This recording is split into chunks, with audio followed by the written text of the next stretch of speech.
Şərqi Asiya üçün qış mussonunu əks etdirən külək qrafikini müəyyən edin. Şərqi Asiya dedikdə bilirsiniz ki, Şərqi Asiyaya Yaponiya, Koreya, Çin kimi dövlətlər yerləşir. Mussonların özəlliyi var ki, mussonlar bilirik ki, yay aylarında əsasən okeanlardan materiklərə, qış aylarında isə materiklərdən okeanlara tərəf əsirlər. Burada isə qış mussonlarından danışdığımız üçün Şərqi Asiyada qış mussonları materikdən okeana, yəni qərbdən şərqə doğru hərəkət etdiyini nəzərə alsaq, burada biz külək qrafiki bizə qərb istiqamətini əsasən əks etdirməlidir. Belə ki, biz qərb istiqaməti dedikdə buradakı bəndimiz baxırıq. Birinci bənddə yuxarıda şimal-şərqi əks etdirir. Demək ki, bu bənd yanlışdır.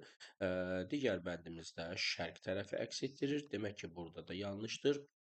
Növbəti bəndimizdə ox bizə cənub-şərq tərəfi əks etdirir. Demək ki, bu da yanlışdır.